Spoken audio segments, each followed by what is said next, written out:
Today we're going to talk about why college athletes should be paid. This topic has been trending more and more over the recent years. Just imagine being a full-time student taking over 12 credits a semester and at the same time working a full-time job, being dedicated and 100% committed every single day, making sure the company you work for is successful and make millions of dollars. Now think of doing this for 4 years in a row and not get paid a penny of all of the money you make for the company, no paycheck or anything. And at the same time, your boss and other coworkers higher up are raking in the money. This is the exact situation of a college athlete. College athlete's full-time job is being an athlete. There is no time to have a job on the side to make money like every other college student. Which raises a question by many if there should be other benefits of a student athlete at the college level.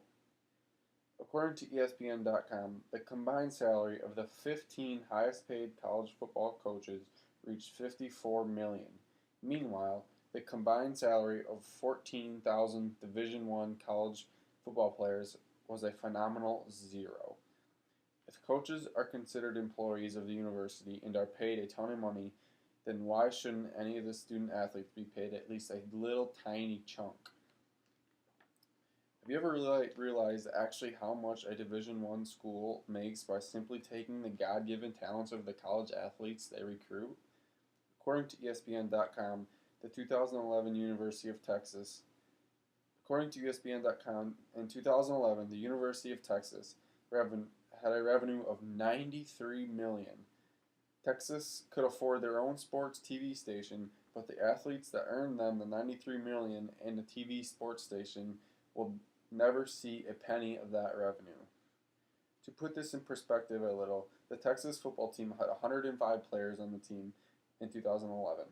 If the players were granted a maximum of $20,000 a year, equaling a total of $2 million to pay all of the players, this would barely put a dent in the $93 million that they totally made that year. Proving again why I don't think it would be a problem to pay these athletes. Many people will argue that these athletes are paid from their scholarships. According to statisticbrain.com, the average athletic scholarship equals $13,000, which covers tuition, room and board, and any other college fees. That seems like a lot of money, right? Not so fast.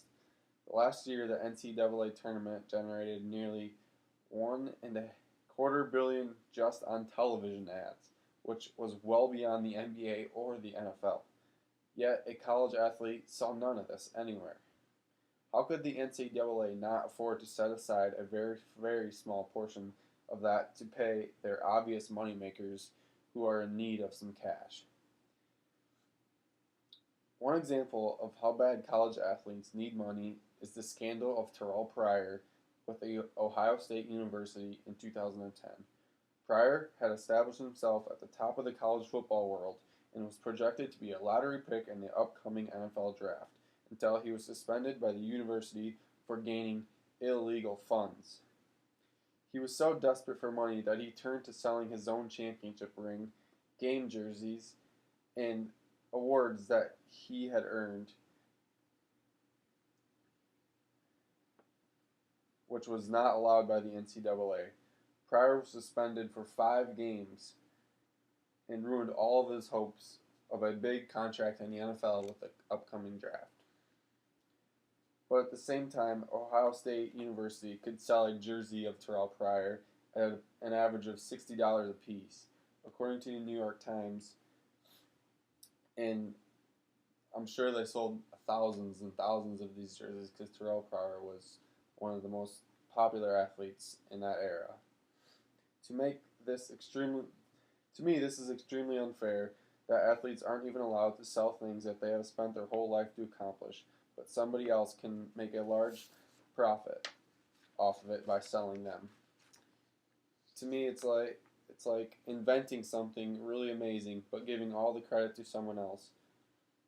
Let's say you're on a band at a college university. You become very excelled in making music, so you make a CD and start selling it for a profit, all the while attending university.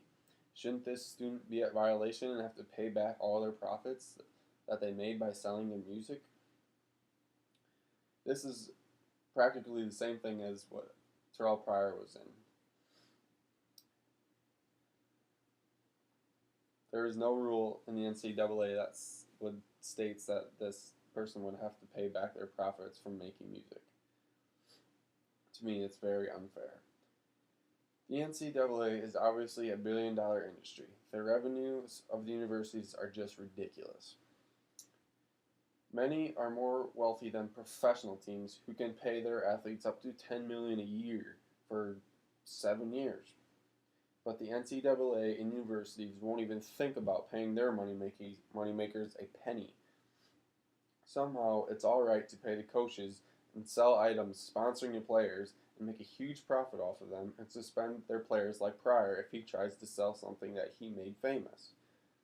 I am confident that the day will come that college athletes will begin to get paid.